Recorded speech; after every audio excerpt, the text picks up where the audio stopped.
Okay, so its recording is in progress. Okay. All right.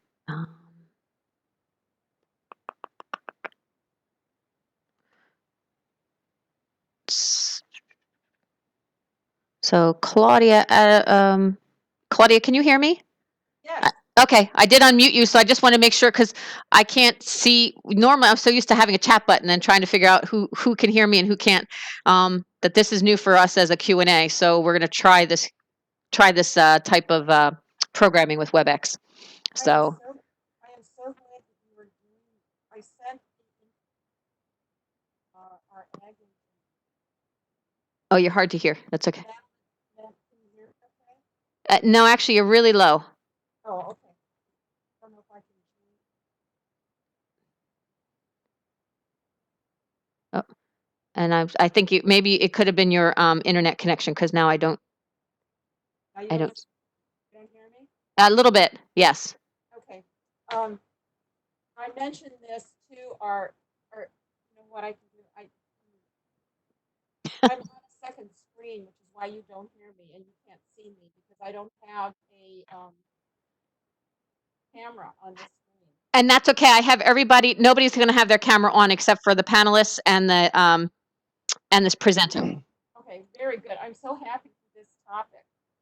It was supposed to be one of the topics for the home gardener school. Oh yes. Yeah, and it was sold out last year, and I got in this year, and then they had to cancel and return everybody. So, oh my gosh, so I'm so happy. Oh well, good. We're glad. And I just want to tell everybody else because everybody can hear our conversation, even though they can't speak at the moment. I'm not going to unmute everybody because I'm getting a bunch of participants, and we have 325 supposed to be joining us tonight. So that is why everybody will be muted and no videos. So questions, there should be under on your screen, there's a little chat button. Should either have a text box or something, and it should say Q&A. Do you see that, Claudia, so that I know I'm... Yes. Okay, Yes. good. Okay, so then if you need to type in a question, you can put it in there. Whether you type it out to all of us, don't type it to Anne as the presenter because she's not going to be looking at that what the panelists are. And I'll tell everybody as we get started, but I just wanted to make sure that that's what you're seeing. And I'm Susan, by the way, if you didn't figure out who I was yet. So, okay, I'm going to mute you back up. So if you do have some questions, I do see a question mark there. So let me see if I can figure this out. Okay. All right, let's see. All right, I see this. What does this mean? Hello, Anita. Okay. All right, so I can do that. I just haven't used this feature yet, so I didn't realize the question marks. If I click on the question marks, I can answer questions. Let's see all. There we go. Okay.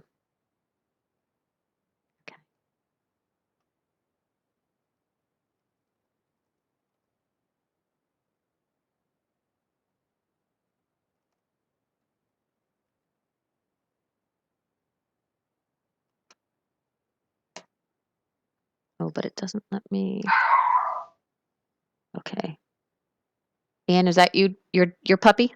Yeah, well, my daughters, we want to kill it, but Oh, no, that's she's okay. very loud. She's very talkative. Well, it's got to be better than my my TikTok. The last TikTok I did, the dog decided to Well, we're going to get her out of this room. walk out of Right, this. I'm going to mute and yell. I think they just left. No They all worries, just I left. understand.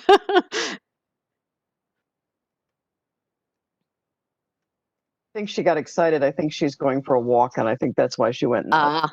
I gotcha. Okay, so join meeting. I'm already joining the meeting, so let's climb. Sorry, my computer's popping up messages for me to join the meeting. I'm like, I am. All right, so what does this mean? Sorry, I've never done this as a panelist, so I'm really trying to figure out how this is. So, okay, there we go.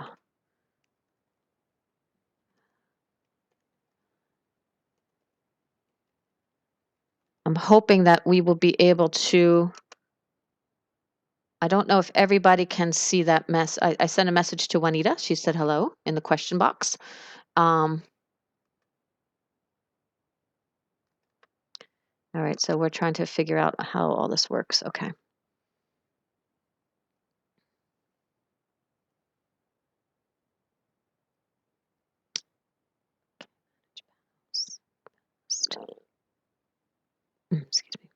I will mute myself eventually as I get going, and as you get started. No problem.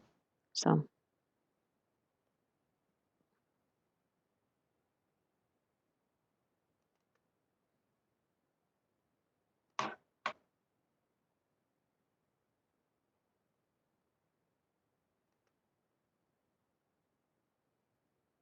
Okay, so we have 22 people on so far. We got lots of time. Oh yeah, I'm just trying to figure out. This is definitely a different. I would have loved to sit on somebody else's as a panelist so that I know what I'm. So this maybe there's a little bit of trial and error on this one, I think. Actually, I'm going to go get a drink before it gets too crazy, and hopefully my dog won't bark. Well, I'm going to make out the sure the street others that I have to go don't get him. either.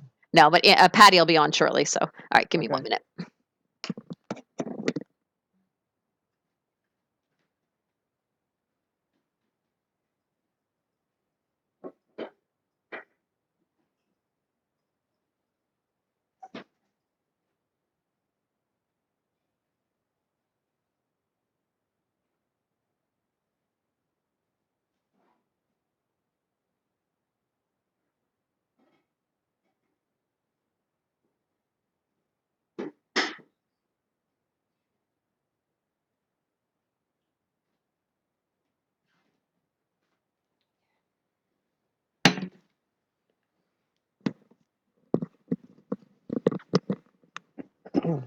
Okay, so let's see what questions there are. There's got to be a better way to do this. Okay, I can see fine. Okay.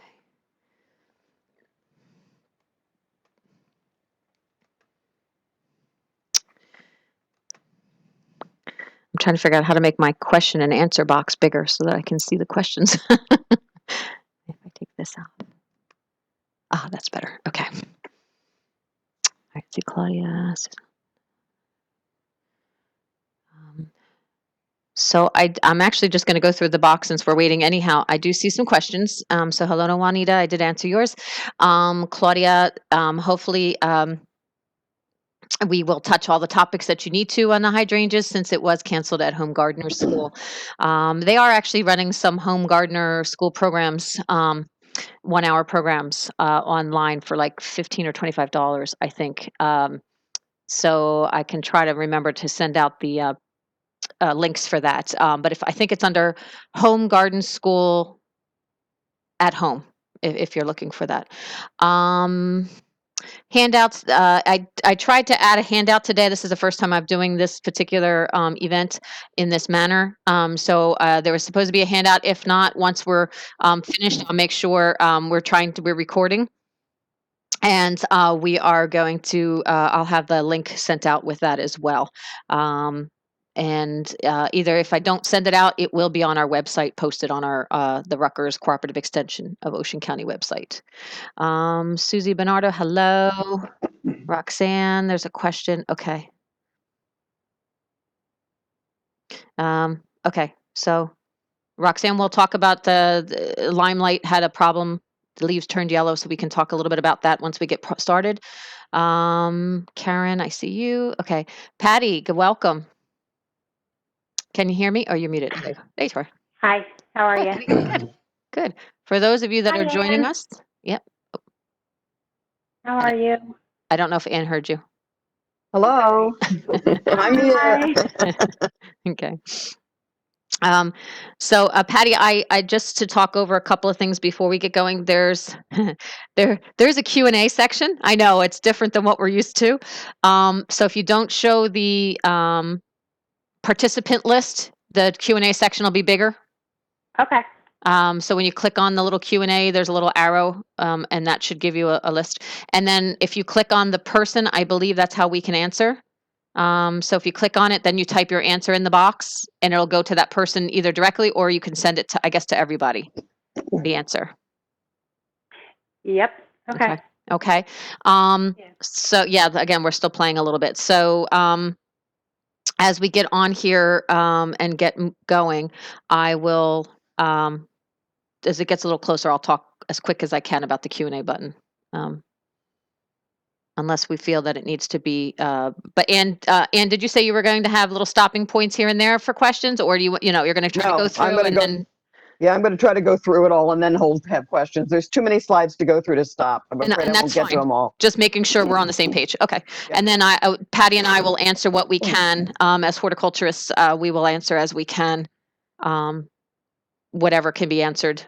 And then whatever needs to be directed to you, we will direct at the end. Sounds good. So I say. We'll see how we'll see how this works. Think positively. Oh no, I am. I'm nervous. So You shouldn't be the one You're nervous. It nervous. should What are be you nervous me. about? I know. Well, because I'm hosting. I'm the host. I'm the hostess with the mostest. So, well, y'all can tell me whether I am or not, but we'll see. So, okay, I see some questions. All right. So I know Roxanne. We will get to your question. And okay, Karen. Yeah. You said it's. I see somebody saying that they're using their cell data. So I'm not sure how well that's going to work because it is streaming. So I hope you have unlimited data. I'm not sure how that works yet myself. Hello, Bert. Oh, from Wayne. Hello, Wayne, New Jersey, Passaic County. And Susie, thank you, Susie, for your wit. She said it will be great. So we're good. Okay. All right. So yep, we'll keep plugging away. Donna's asking if you're visible, and you're not. So all of the attendees, I think, have cameras and audio turned off. That is correct. That is correct. We could unmute everybody, but since we are expecting a pretty decent crowd, I will not be unmuting anybody. So only the panelists will have the option to unmute and mute ourselves, as well as Anne. So we're the only videos that everybody will see. You're not going to, and we don't have to have ourselves on either if you prefer not to be visible and just be the voice from beyond or the words behind the type. So, okay. Yeah, I did see. Okay. And then Patty, I think there's a way for me when we're done, I'll have to see. There is a way for me to save the conversations as well, the questions and answers, so that if there's somebody we missed, we can always go back and find out who they are to maybe email. Okay. If they pop up correctly, because there might be a lot of Karen P's. I'm not sure. I just see Karen. Sorry. Let me see. Yeah, it's pretty. Okay. Yeah, Donna. Yeah, you're not visible. Okay, she said. Okay.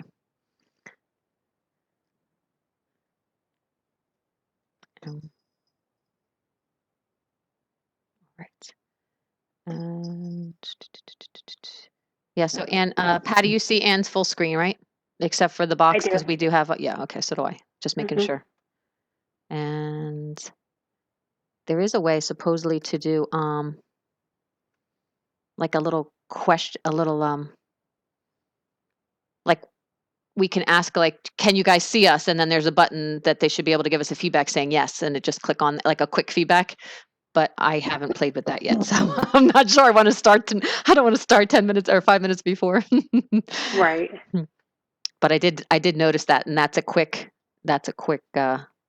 way if we need to get quick feedback. Okay. In case we can't see you, like your power cuts out or we were worried about, internet services and things. I know eventually I'll stop talking. That's when you're dead. Maybe. We'll see.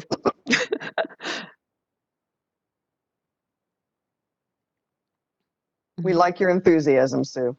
Oh, yeah. I mean, I'm the one that makes the most fun of myself, so I know. I have no qualms about making fun of myself. So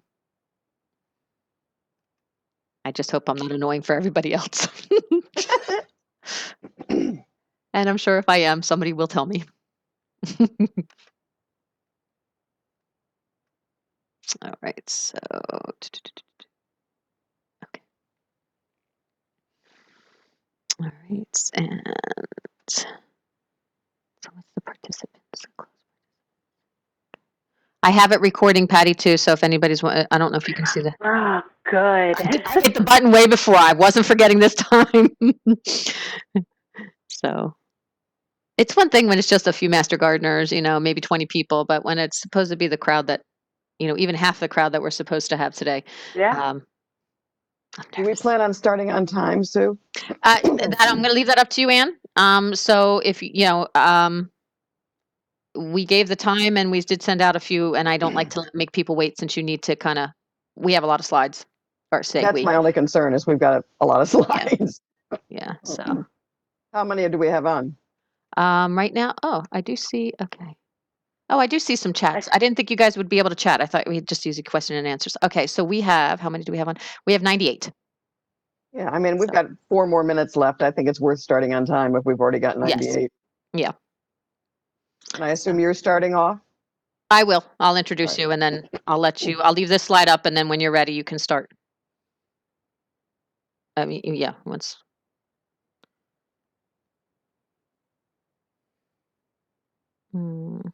So.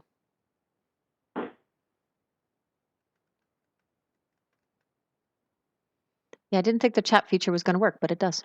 Okay. I don't see anything in there, do you? Well, maybe it's to me privately Oh, because I'm the okay. host. Maybe it's a chat only for me. I don't know. I just see two chats. But for those that are joining us, and we'll make another announcement as well, as you see on the screen, that we are going to be using the Q&A box, the question and answer box, so that Patty and I may answer some of the questions that we can while Anne goes through her presentation. And then any questions after, Anne will open it up for any questions we didn't get to, because it's going to be a little tight on time, which is okay. We don't want to rush. So we thought we'd hold some of the questions, and then that way, if people need to leave the event, they can. But I will post the recording as soon as I figure out how to do that. We will post the recording on the Rutgers Cooperative Extension site, where a lot of you may have registered from. And we can send that out through email as well once I figure out how we're going to do this. So. All right, Patty, would you do me a favor? Because I know I'm going to forget Roxanne's question.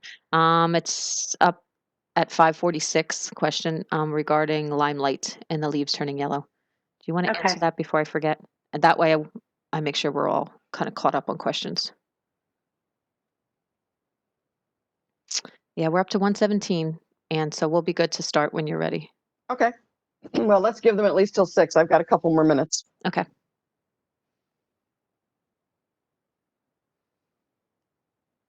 Okay.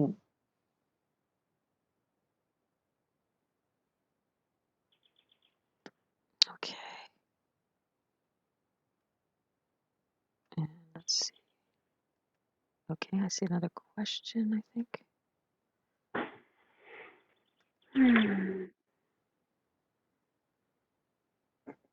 Herbs for. Oh, yes, Claudia. Thank you, Claudia, for somebody just mentioned that we were talking about the home gardener school from Rutgers. She has it in there. I'm going to see if I can put that out. There is the Rutgers Home Gardening School. There's going to be a class tomorrow on herbs for butterfly gardening at 1 p.m. at it's like $25. But if you any of those people that were going to do the home gardener school, the Rutgers, I think it was the 26th year off the top of my head. They got canceled because of COVID. They are doing individual class times, webinars with classes. So you can check that out. I will try to put up the link once I figure out what I'm doing, once Anne gets going as well. We can start whenever you want. Okay. All right. Let me just see if I can get that. You probably all just saw thank you instead of the actual okay. So I want to say good evening, everybody. My name is Susan M. Hartster-Video. I am one of the horticulturists from the Rutgers Cooperative Extension. With us tonight as well as panelists, I have Patty Dixon, who's also one of our horticulturists in the office, and Anne Eron, who is one of our master gardeners, who is doing the presentation. She is an educator and has given many a lecture to entertain us all as well as give us good information. So I'm going to keep it short and sweet, and I'm going to pass it on in a second here.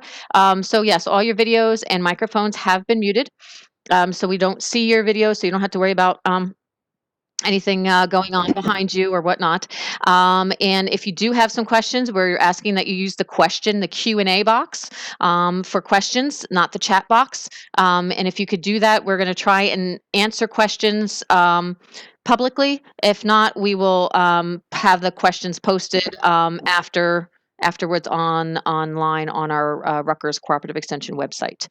And Anne, I'm going to hand it over to you. And okay, and just again, type in questions that you have for us. Patty and I will answer where we can. And at the end, Anne will answer as well as we get going. Okay. Thank you. Now we got to get the slides to advance, which they're not. Touch your screen again. Nope. Maybe. Nothing is advancing. Of course. Was 2 minutes ago, but now it's not. Use your try your arrows. You doing arrows? I did.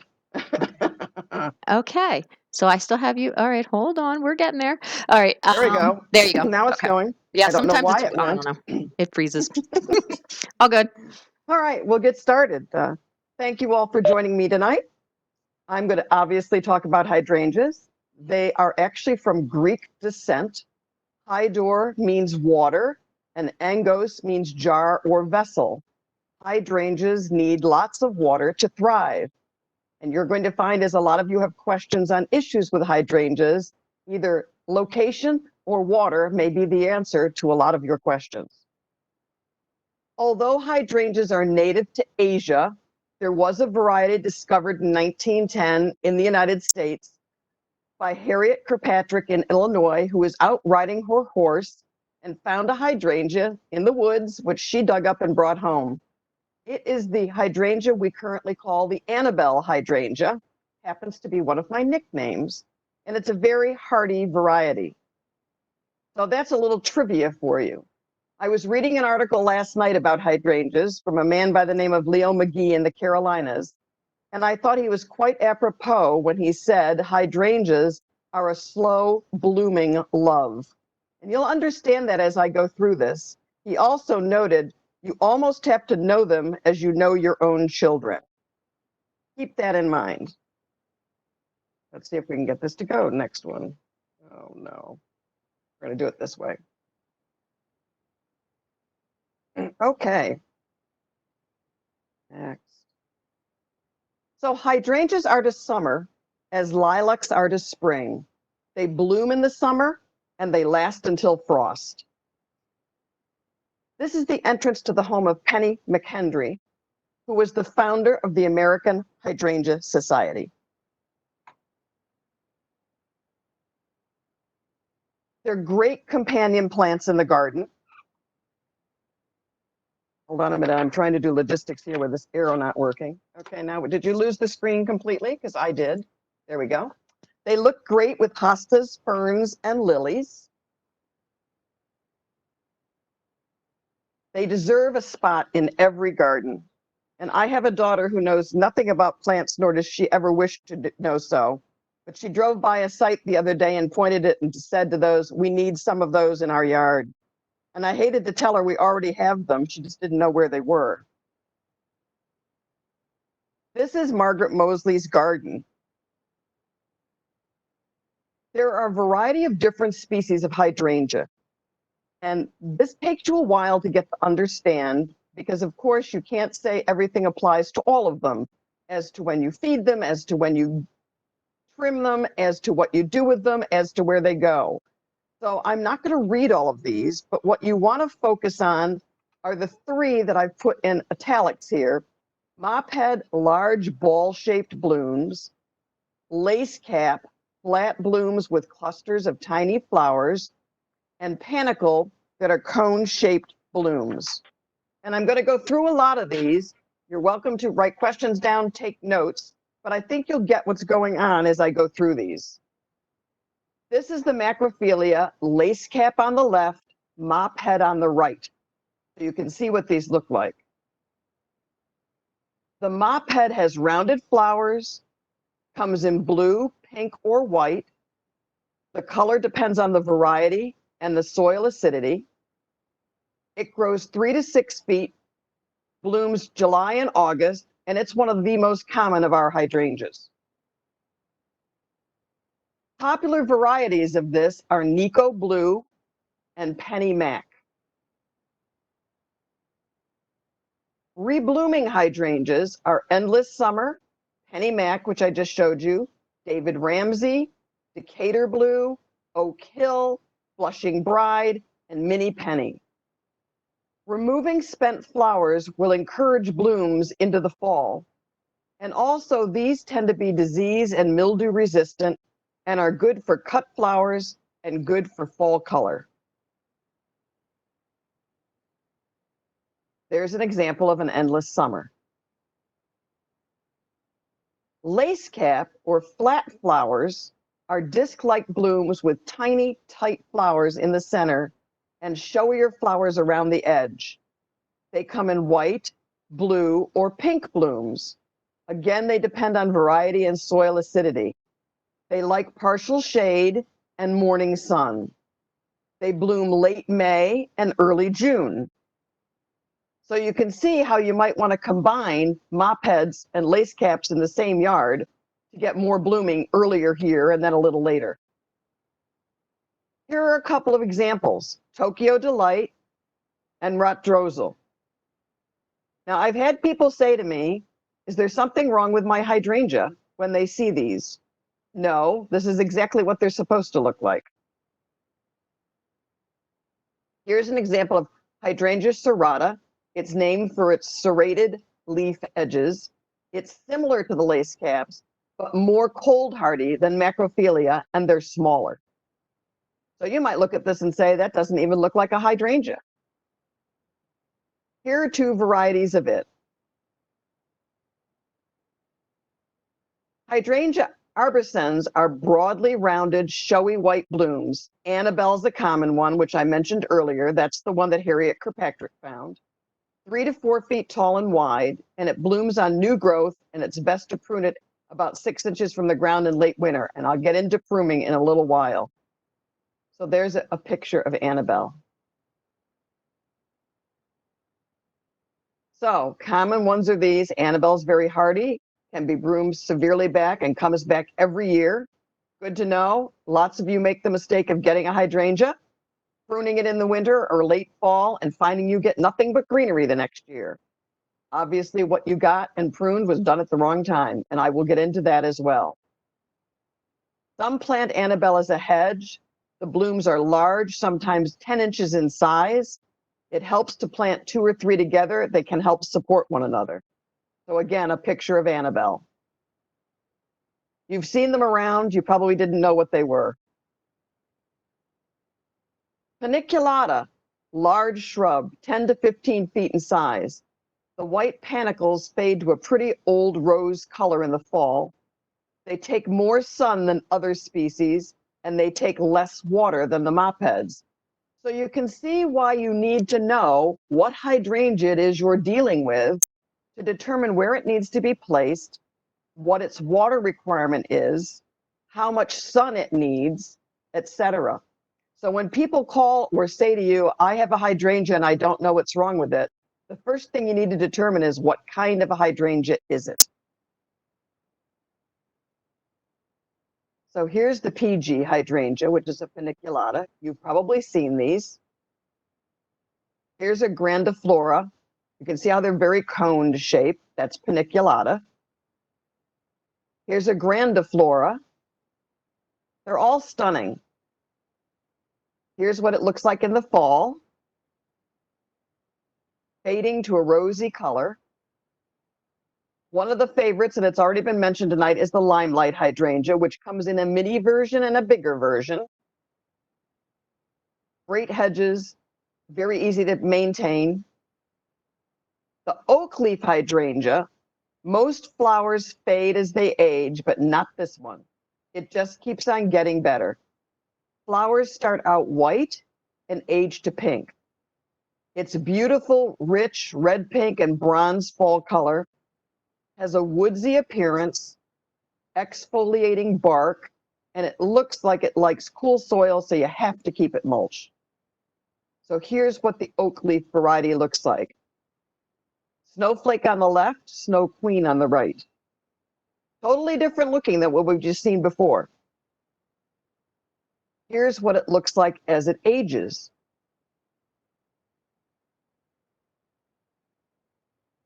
Here's another one, your typical climbing hydrangea. Plant it only against masonry or strong talus. It can climb 60 to 80 feet over rocks or large trees in the wild.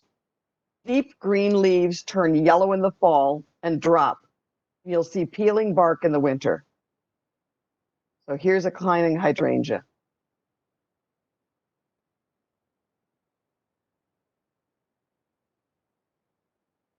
Look at the size of it going up that tree. You've seen them in the wild. You may have seen them on people's property. This is what they look like.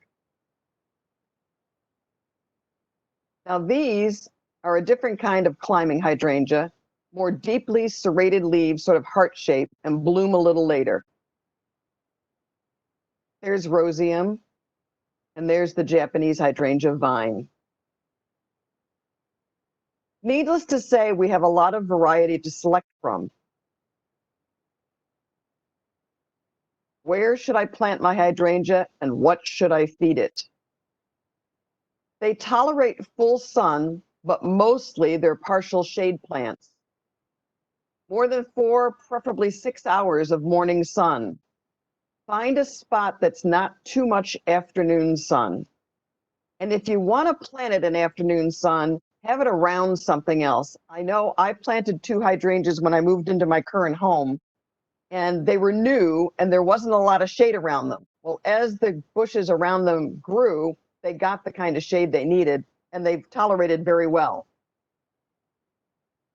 North and east exposures work the best. I will caution you, however, if you're in a north exposure with a lot of wind, you may find that that wind causes you issues. They like moist, well-drained soil. And lots of times in the summer, you may see what looks like a stressed hydrangea, and you're pouring more water on it. It may not come back right away. They like lots of organic matter. Fertilize them in early spring, where the middle number is their higher number. Too much nitrogen stops the flowering. And when I got my home, and I'm in a relatively new home where I had these planted, I found in year 1 and 2, they did really well. And in year 3, 4, and 5, they didn't. And when I started asking my friends and the master gardeners, I found out a couple of issues. One, they weren't getting enough fertilizer in the spring. And so I used a fertilizer mix where the middle number was higher than the rest, and I put hollytone on them. And 2, in a few years ago, we had 3 years in a row of cold snap winters, meaning the weather got cold, then it got warmer, and then we got a cold snap in March. And a lot of these things that had already set their buds, hydrangeas, crepe myrtles, lots of other plants that set their flower buds in the early spring, they got frosted, the buds fell off, and we got no flowers. This past year wasn't too bad. Remember, I said they're a slow blooming love, and you have to know them as you know your own children to know how they're going to react. Don't feed new plants until they're established 1 or 2 months. Let's talk about hydrangea color. I like white in certain spots, but a lot of people want either blue or pink hydrangeas. Blue means it's acidic soil, and the acid pH range is 5.5 to 6.0. The lower pH makes aluminum available to the plant, and you use aluminum sulfide or iron sulfide sparingly. You can apply it several times in the spring and again in the fall if you need to maintain the blue, but don't overdo it. Fertilizer may help produce good color. Choose one low in phosphorus and high in potassium. Let's do pink. Pink wants a pH of 6. Use lime to make purple or pink blooms. Top dress it with dolomite. Raising the pH will help keep the blooming effect out of the hydrangea's system. 1 pound of lime per 10 square feet surface once or twice a year until you get the color you want. Be patient. this can take time to achieve the color change. So now you know how to get blue and how to get pink hydrangeas. If a hydrangea is a naturally white hydrangea, this isn't going to do it any good whatsoever. It's not going to all of a sudden change because you've done this to it. Let's talk a little bit about diseases. Botrytis blight, and you can sort of see in the picture where you've got rusty looking spots. These are water-soaked spots on the flowers that grow to a reddish brown lesion. It's more likely to be a problem under cool and damp conditions, such as several days of cloudy, humid, and rainy weather. And we all know we get that around here. So be prepared to realize that this can be an issue.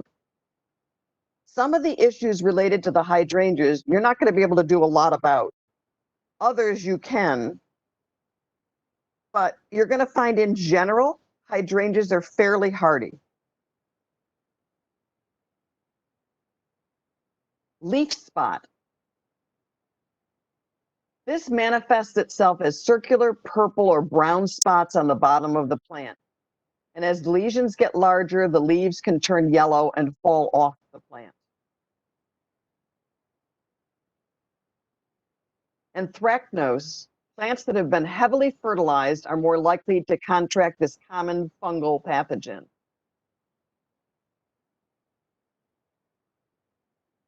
Powdery mildew. We probably have all seen this on our hydrangeas. I know that I have on mine. Powdery mildew manifests itself as a white powdery substance on the surface of the leaves. You can see white cottony growth on the bottoms of the leaves. And a lot of these problems I've talked about are often caused by poor watering or stress to the hydrangeas. Some cases you can treat them, and other cases you cannot. You just have to trim them and hope for the best the next season. These are other diseases that hit hydrangeas. Rust, like other plants and other rust, it needs two hosts to survive and does not kill either one. It just looks lousy. Bacterial wilt and bacterial leaf spot.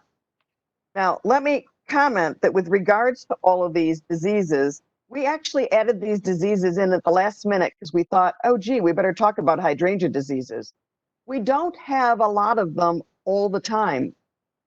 Oftentimes, if you're getting leaves that are yellowing, which was mentioned before our call started, it's because they're not getting enough water, or they may not have been fertilized.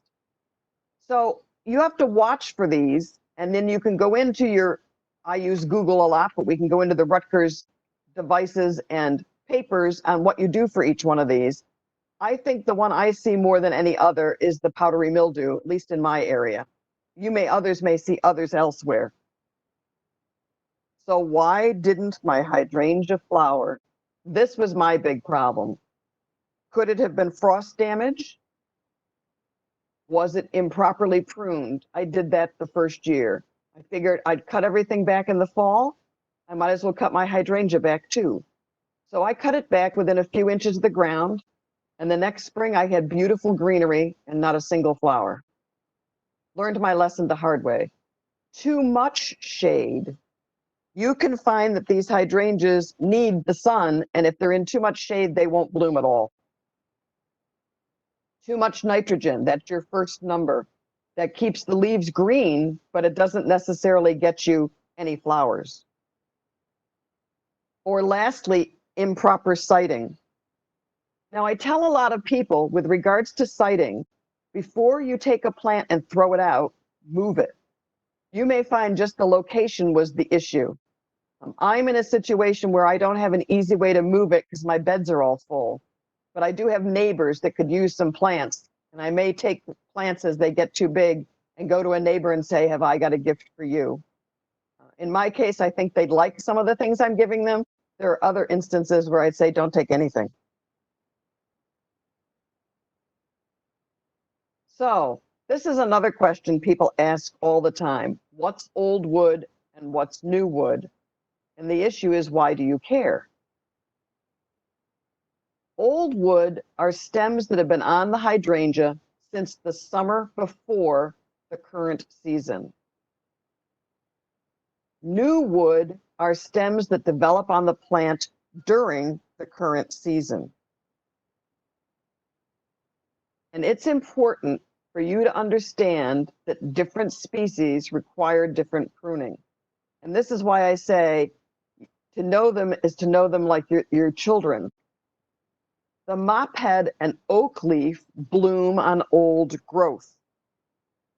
So start by figuring out if you have any of these, and then realize that they're going to grow on old growth. You prune them immediately after they flower or not at all. And a lot of people would tell you with regards to pruning hydrangeas, really all you need to do is cut off the spent flowers. And if you find in the beginning of the season, when the greenery has all come out, you have a few dead stalks, just cut them off to the ground. But be very leery of cutting hydrangeas too soon, because while they look like sticks in your garden in April and early May, you may find if you've gone in with those pruning shears too quickly, you've cut off all the flowers. Don't prune any later than August 1st. No need to do that. And I know a lot of people, as I was, are tempted to prune in the fall. Get your whole yard cleaned up, prune everything back, and I'm all set to go. Not true with hydrangeas. At least not the mophead and oak leaf variety. Actually, the mopheads don't have to be pruned ever unless they're very old and the dead stems must be removed. If you do prune them, you want to cut them back to a good pair of buds. Don't use those scissors or shears too long and too hard on mophead and oak leaf.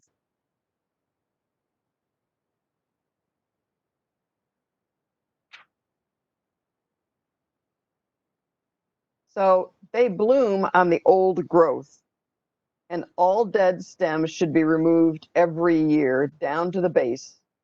And after the plant is 5 years old, about a third of the stems can be removed down to the ground just to revitalize the plant.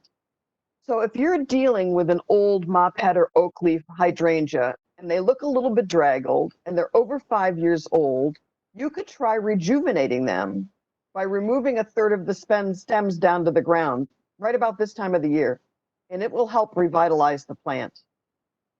I'm a big believer of trying to save everything before we pitch it, and I think that's true of hydrangeas as well.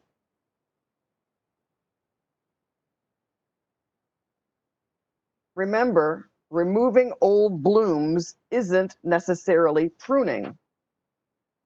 It's called deadheading. You can remove the blooms at any time of the year without harming next year's growth if you're cutting just the bloom off. When you cut blooms in June or July, you can cut them with long stems because the buds haven't set yet for the following year. So if you say, gee, I would love a couple of these for my home in a vase somewhere, in June or July, you can cut a couple long stems on them. But after August, cut above the first set of large leaves. But this is important to know. Remove the old blooms is really called deadheading. You can remove them at any time of the year without harming next year's blooms. But when you cut blooms in June or July, you can cut them for long stems, but don't cut them after August, because it's that point in time they're going to start setting new leaves.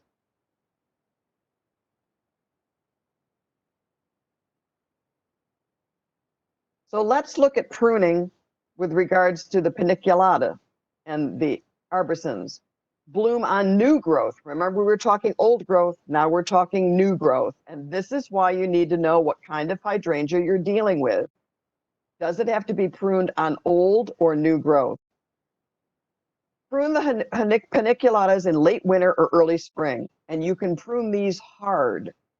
Selecting 5 to 10 of the canes will produce huge paniculatas you want. So what I'm saying is if you have one of these types of hydrangeas in late winter, early spring, we're almost past that now, so I'm talking February, March, early April, you can prune it hard. Select 5 to 10 of the canes and you'll get much bigger panicles next time. Prune it in late winter, early spring, and cut it back 6 to 10 inches from the ground. Now this is the arborescens, which is the climbing one. So you can prune that late winter, early spring, and cut it back within a foot of the ground. It's going to regrow. Now, if you did this with the others, you've lost the plant from the standpoint of flowering. So Susan, let me stop here and see if we have any questions before I get into cutting and drying and dealing with that, because I've covered a lot of information, and if I need to go back to any pictures, I'd be happy to do so.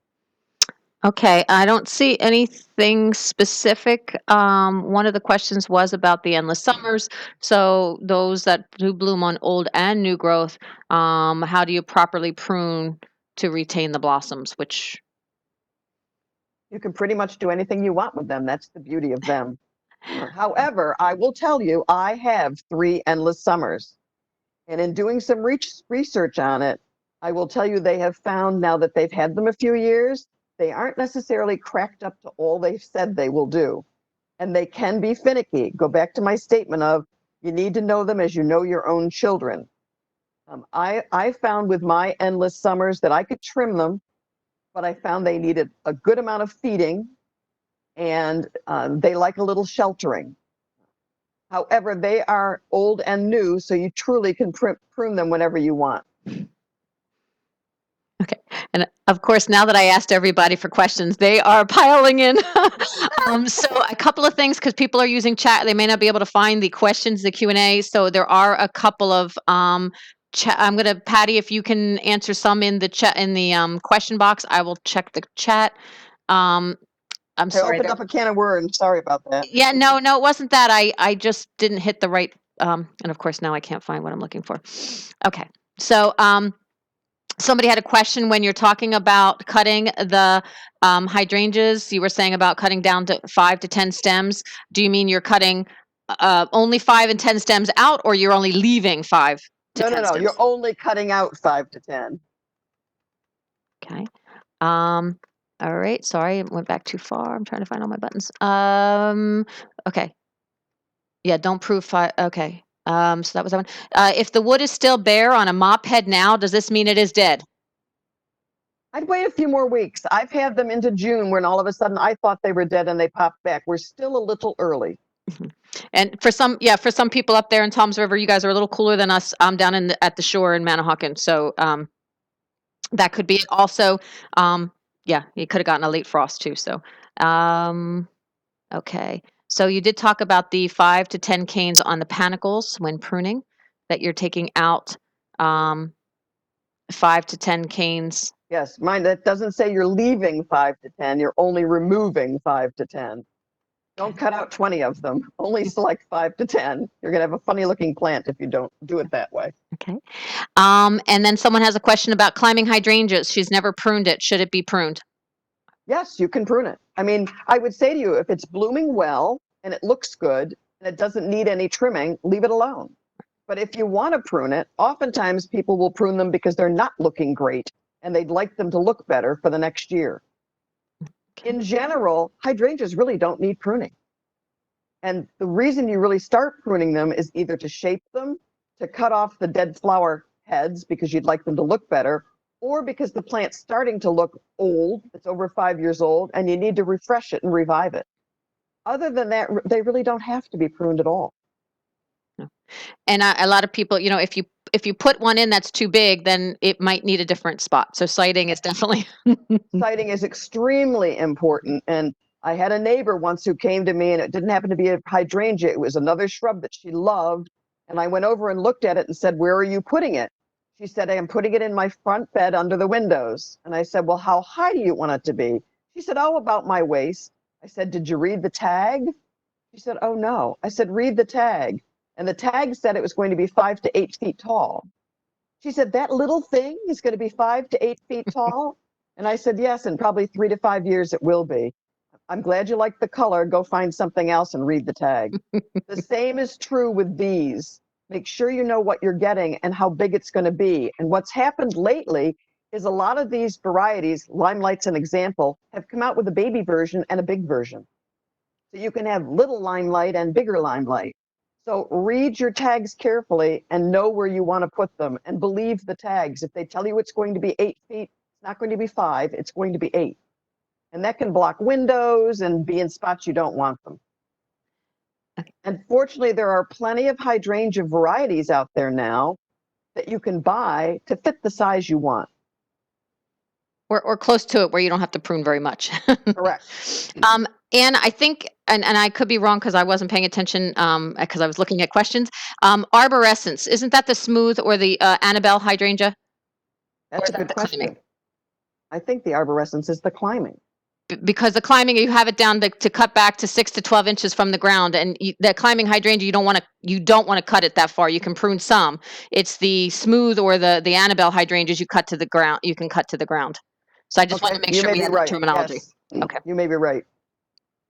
Yeah. So I just wanted to make sure that was clarified because I was trying to figure that one out. And the one last question, and then unless Patty has something that can be addressed in the Q&A, pruning specifically a limelight tree, which is a PG or a panicle type, the tree form versus a shrub form. Do you have any specific recommendations on how to prune that? Well, obviously, you're not going to cut back 5 to 10 canes because it's not in shrub form, it's in tree form. I would tell you all you need to do is, they bloom on new growth. So when you want to prune it selectively in late winter or early spring. And I would only prune it to shape it or take off any dead flowers. I certainly wouldn't prune it hard for any reason at all. But if you want to shape your tree, there's no reason you can't do that.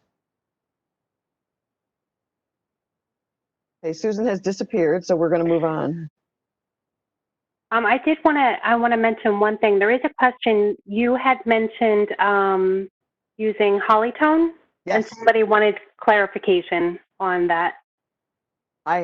What happened with me is I had 3 endless summer hydrangeas, which were not blooming at all. And I went to the group of master gardeners, and I can't even tell you who it was that recommended it, who said to me, try hollytone on your hydrangeas in March. And it worked. I got flowers.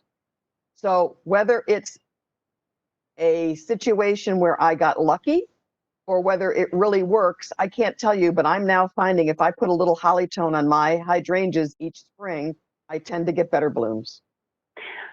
Can you just go over real quick? So you do spring fertilization. Do you also March. do fall? I do not. I do March. Okay. I fertilize my hydrangeas in March. And then with the hollytone and also with a 5-20 or a 10-20-10. And you know, if it's 10-20-10, it could also be 15-30-15. Right. It could be 5-10-5. The issue is don't go running around the stores to try to find 10-20-10 because you might find 5-10-5. The issue is the middle numbers double the others.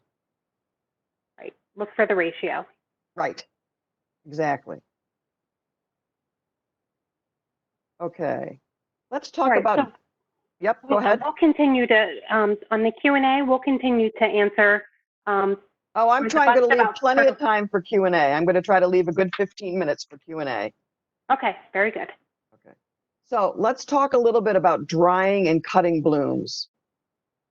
Don't use new blooms. Make sure they're a few weeks old before you start cutting them. Let them age until the flower heads are a papery consistency. So you say, okay, I have a hydrangea shrub here. I love these. I want some of these blooms. They've been on the shrub for a few weeks now. Now I can cut them off and I can dry them. When you cut, if you're doing cutting blooms, so I go back, I'm talking drying at the top, I'm going to cut cutting at the bottom. You can cut off a flower head, let it dry. You can just air dry for a papery consistency. If you want sort of a bunch of them, you can cut a little bit of the stalk with them and tie them together. Many times you can either just put them in a vase and dry them that way, or you can turn them upside down if you wish. It doesn't matter. They'll last quite a bit of time.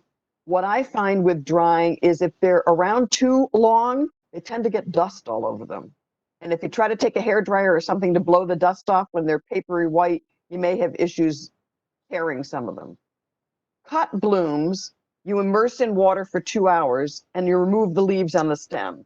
And they make a gorgeous, one of a kind in themselves in a bowl, cut bloom. Or once again, if you want to cut a little more of the stem, you can put them in a vase and add them to your vase. They're gorgeous by themselves. You can hang them upside down for a few days in a dark, warm place if you're drying them. So here's an example of drying and cutting blooms.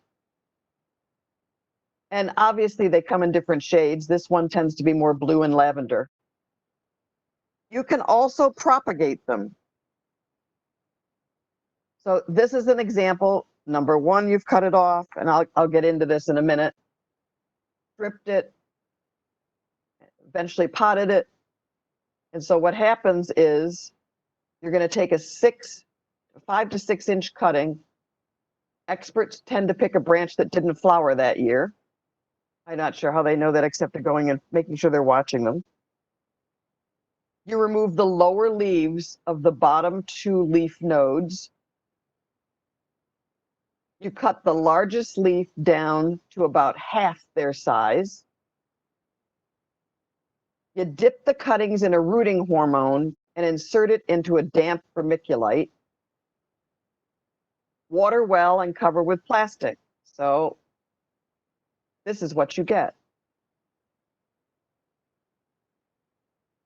You can then take these and plant these and end up with your own hydrangea the next year. I've decided I'm too old to do this. I want things grown at least partially before I get there, so I'm not a big propagator of hydrangeas. I tend to go buy them either in season or off season at one of the nurseries and plant them that way.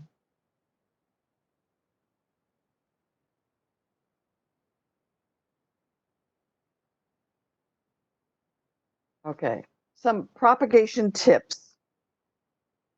Place in bright light, not in full sun. Don't water that propagation again until the soil feels slightly dry. And cuttings should form roots in 2 to 3 weeks. And then what I typically like to do once that's happened is then go out after they've grown a bit more and either plant them in little pots to begin with that I'm then going to use at a later date. And when they're big enough, put them in the ground. As I say, I don't tend to do a lot of propagation myself, but there are people who do. Okay, I've given us 20 minutes in hopes that there are lots of questions. I know I've covered a lot in a very short period of time.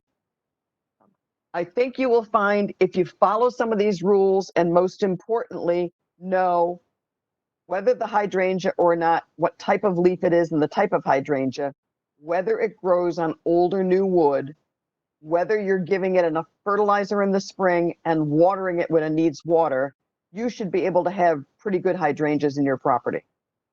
So, Patty, have we got a bunch of questions? You do. Let's see where we should start here. Thank you, Patty. I'm back. There's always a knock at the door for you. Oh my goodness. Knock on the door, a dog barking, or Oh yeah, he decided to get out of the yard and wander the street. again. I fix the fence every day and it's just, oh, well. But anyhow, sorry. Questions? So there's still, it seems like there's still a lot of questions on fertilizing and on pruning. So in Okay, particular, let me address both of them. okay. I only fertilize hydrangeas once a year. I fertilize them in March. Now, that does not mean to say that during the summer, if you're using Miracle Grow or a liquid fertilizer and you're fertilizing all your plants, that you can't fertilize the hydrangea. You don't need to. What I find in the spring, and this has worked for me now for the last 3 years, so I'm only giving you my own experience on the fertilization, is that if I do a fertilizer where the middle number, phosphorus, is higher, double what the others, and I use a little hollytone, my hydrangeas look good in the spring. I don't fertilize the rest of the year. With regards to pruning, in general, you do not need to prune hydrangeas. If you wish to do so, you can cut off the flowers for whatever reason you want to use them. In other words, I'm cutting off a couple of stems because I want to put them in a vase, or I've decided that the heads have gotten dried out and they look unsightly. I just want to cut the heads off. The only other reason I ever prune a hydrangea is if they're getting old and the canes are dying on them. And I will then go in and cut 5 to 10 of the old canes out to rejuvenate it. And the one they particularly mention is the paniculata, the cone-shaped hydrangea, which they've found if you go in, because it's not blooming as well as it should, it may be a bigger, older plant, and cut out 5 to 10 canes, that they will grow better the next year. But in general, we tend to be over enthusiastic with pruning hydrangeas when we do not need to be. And a lot of people think every fall I need to go prune my hydrangeas. No, you do not. Yeah, I agree. Don't prune them. Yeah. I just think it's the best way to deal with them. You know, they're obviously rejuvenating. Pruning is a good practice, but the best luck I've ever had is just not pruning them, letting them go, planting them in a place that you don't need to feel that you need to prune them. Let them be what they're supposed to be, big and beautiful and abundant with flowers. Yeah, just I think that's probably the best takeaway is less pruning on any of the hydrangeas. Yeah, and people, for whatever reason, and I suffered from it my first year, I went nuts with my hydrangeas. I had 3 of them under a window. I thought it was fall, it was pruning time, clean up the yard time, and so I pruned them, and it was the biggest mistake I could have made. And as I've gotten to know them more and work with them more, I now realize they really want to be left alone. I agree. I agree. Yep. Somebody did have a question about their endless summers. I mean, we've been talking about endless summers. She's really having some poor luck. And I mean, endless summers are those, we know that they're out there in the trade. They're those, the rebloomings, but both Patty and I have worked in retail for so long. It's they're expensive, but buy a mature plant. Don't go with a little itty bitty one. On those, for whatever reason, sometimes they're a little tough to get going once they get themselves, until they get established, and maybe that's why they're having some trouble. But sorry, Ann. Yeah, no, not a problem. And I have 3 of them, as I mentioned, and I had a hard time with them until I talked to my master gardener friends. And that's when I started fertilizing them in March. And I found it made a big difference. I was ready to yank them out until somebody said to me, don't yank them out yet, try this. And that's when I started with the Hollytone and the fertilizer in March. And that's the only time of the year I do it. As I say, if I happen to have the hose out and I'm doing Miracle Grow or some sort of liquid fertilizer during the summer, I don't avoid them, but I don't actively go and say, oh, I've got to get a lot of fertilizer to my hydrangea. And as we know in trade too, people call and say, what happened to my hydrangea? Because they did use a liquid fertilizer in the heat of the summer, they figured, oh, let me fertilize and water. So if you're going to use a liquid fertilizer in the summer, make sure your plants are well watered first before you use any of the liquids. Yeah, you can burn them. Yes. I mean, the other thing you're going to find, I know there were questions earlier about things like rust spots. Oftentimes what's happened is you tend to water overhead, and you're in effect negatively impacting your hydrangeas because they don't like their leaves to be wet and they get spots on them, and you create a fungus, which is basically what the rust spots are. And you can trim part of it off. You can also use a fungicide. You're better off starting up front by saying, I'm not going to be doing overhead watering of my hydrangeas. I'm going to do them at the roots. And early morning versus evening. Correct. There is a question in the chat box about, can you address how to address frost damage? Well, that's what was happening to me those 3 years I mentioned to you, is that we had frost damage in the spring. So we had a relatively warm snap or spell in February where everything took bud.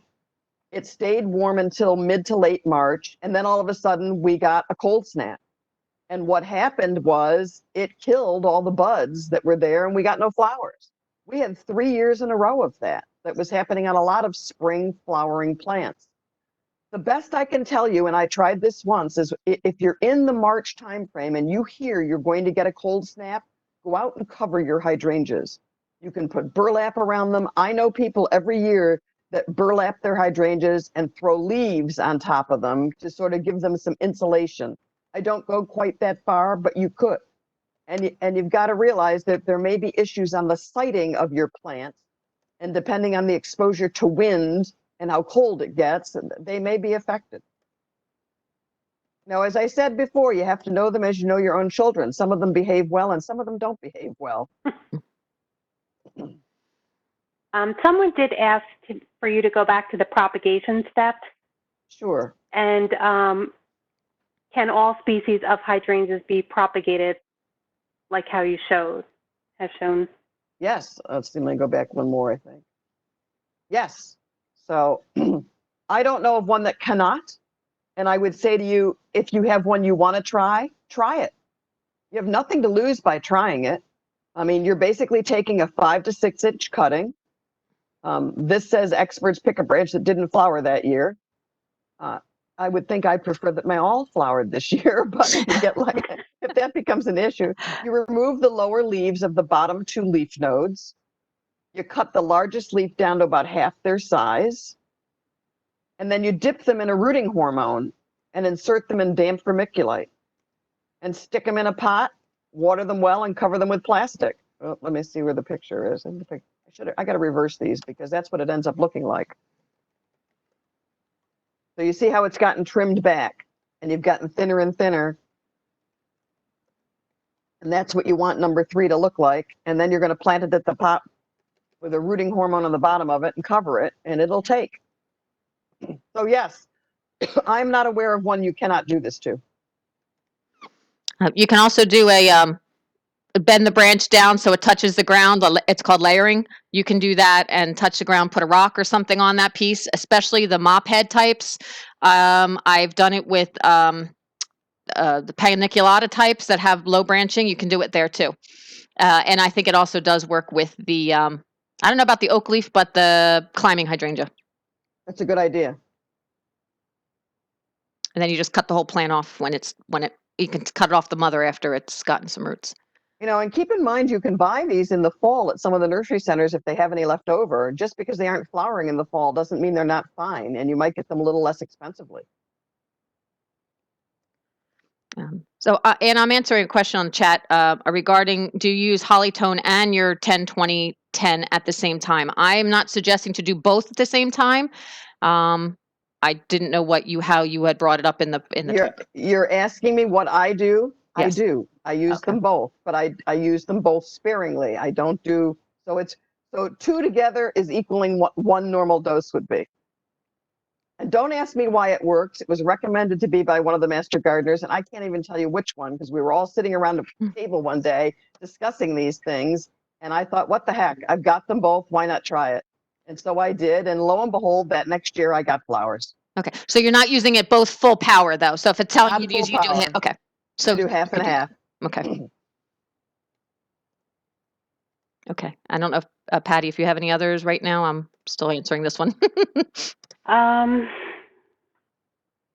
Looking. You're showing different. This is a question. It says, will covering with burlap help during the warmer winters than frost that kills the buds?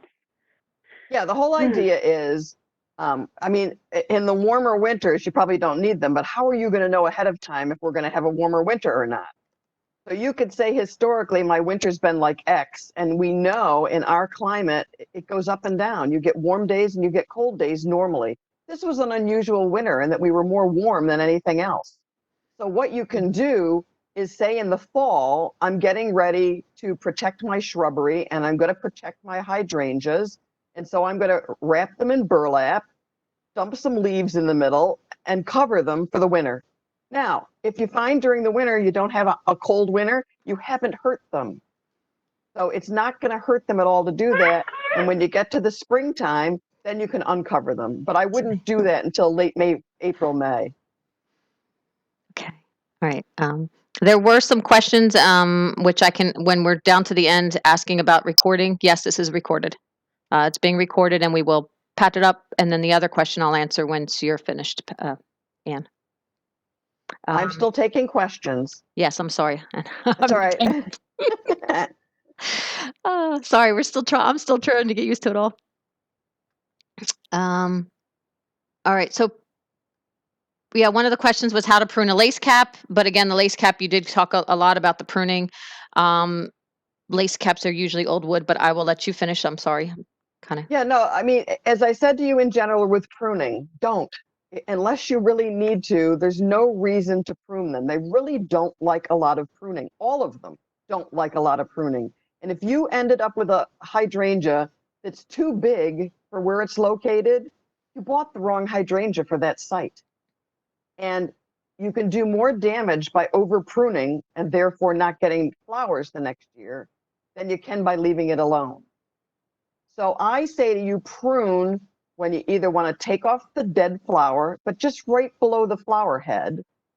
Prune when it's an older plant and it doesn't seem to be flowering as well as it should.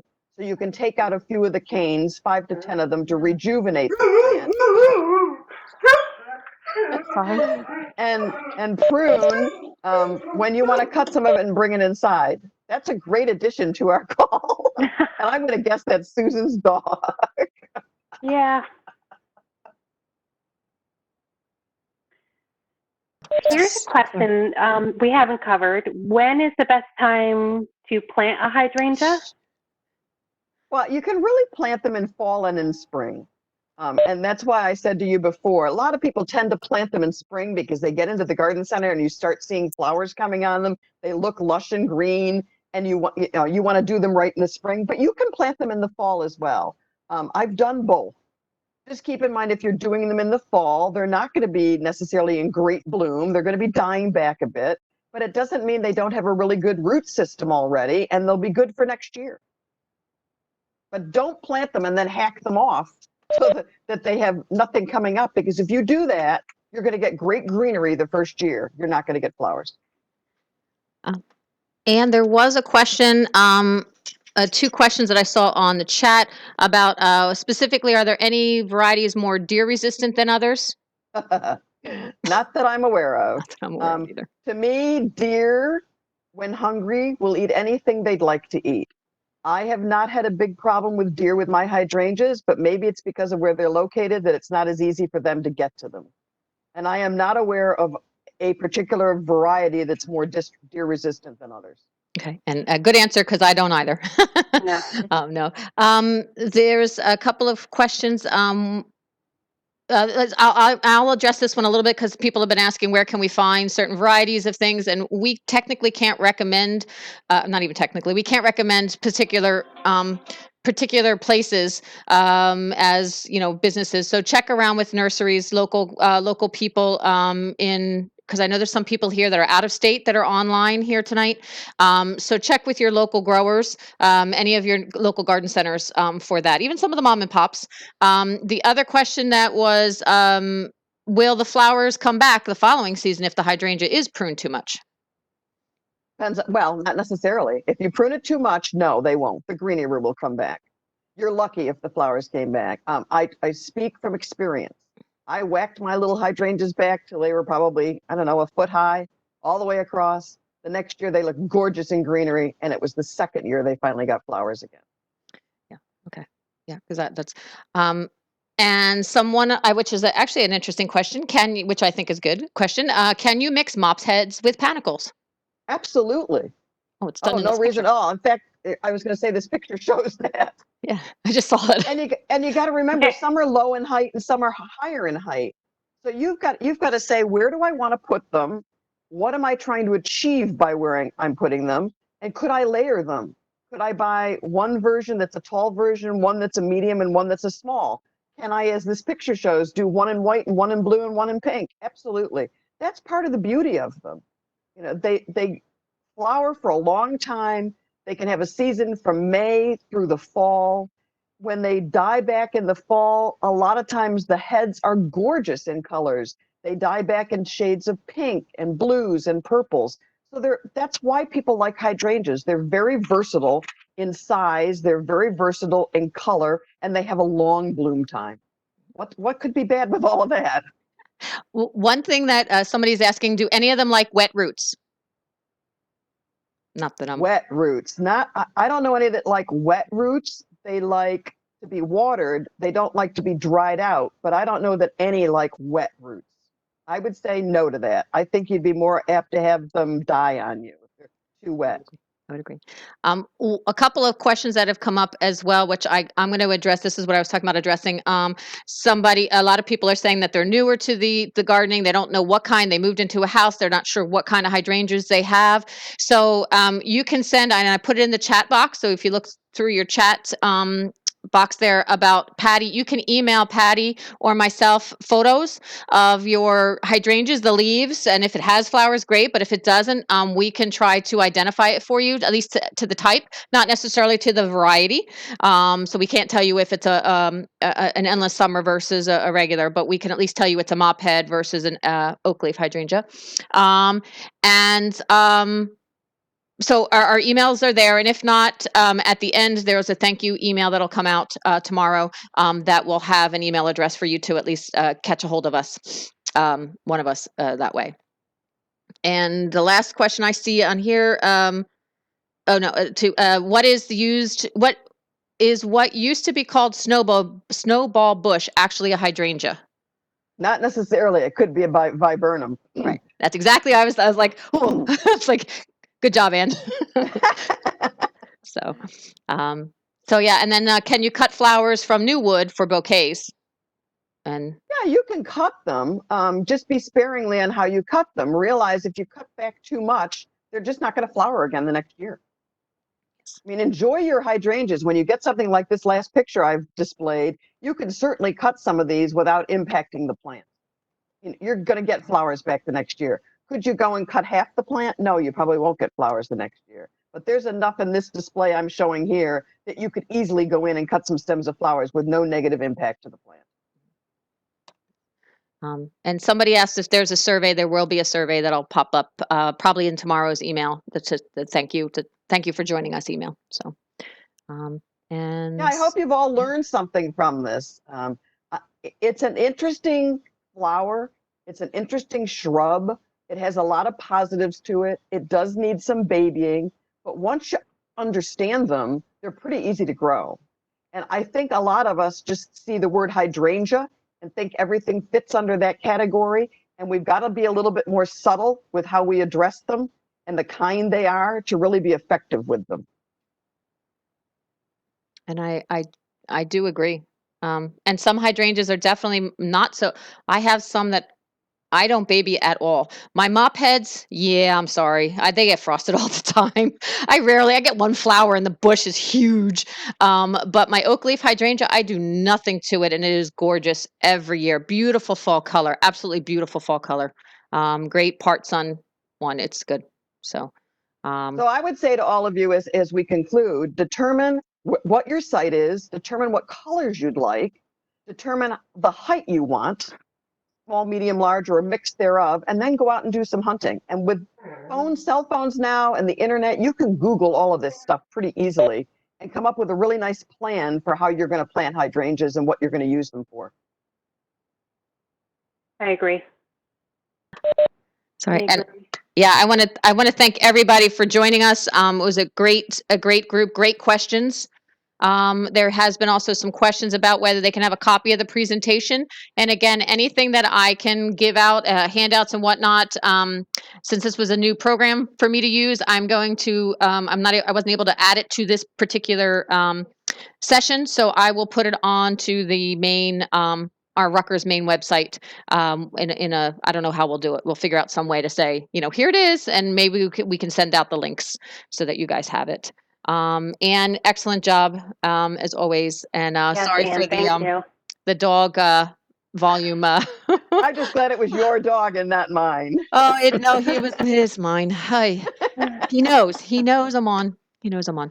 So, well, have a good evening, everybody. And if you haven't tried hydrangeas, do. And if you're having trouble with them, let us know. But I think you will find they're pretty versatile. They're fairly hardy, and you can get a lot of bang for your buck by using them. Thank you, Ann. And lots of great comments. I see a lot of thank yous. Wonderful presentation. Very basic and informative, especially for new gardeners. So great job. Thank you. So thank you, everybody. Have a good evening, everybody. Thank you. Thank you, Anne. All right. Oh my goodness. Okay. At least, Oh, thank what- you, Anna. At least I wasn't presenting and I had to go get my dog out of the street. I thought that was hysterical. Oh my goodness. I knew when I let him out, I'm like, oh, I fixed the fence yesterday. I don't need to. My chicken's was made a great. hole and he knows how to get his head in there and he pulls out the deer fencing. All of a sudden, we saw your chair blank, and I thought, it's the dog. It's the dog. There she goes. Oh my goodness. Yeah. I don't have my children here tonight to keep them occupied. So, but no, I want to thank, yeah, so you still have 75 people. People are knocking on and off a little bit. It's a little bit. So Anne, I can catch up with you after to give you Sure. anything. And then once we get our, the surveys, there's like a 5 or 6 question survey that I think goes out tomorrow with a thank you for attending email. Yeah, any feedback is greatly appreciated. Yes, and I'll definitely pass that on to you as soon as I figure out how all this works, and how I get to it. And hopefully it's a report and it's something easy to check out. So Okay, great. I want to thank you, and I will definitely, once the links and everything are done, I will definitely get that information to you as well, so that you have, for your Perfect. repertoire. Sounds great, good. great job. Thank you, Anne. All right, have a good evening. Yes, thank you, Yes, Patty, as thank well. you. Have a good night. Thank you. Thank you. So I am going to end the meeting and stop recording. So, all right. Sounds good. Thank All you, right. guys. Okay. Bye-bye. Thank Bye-bye. you. Goodbye, Bye. everybody that's dropping off like flies all of a sudden.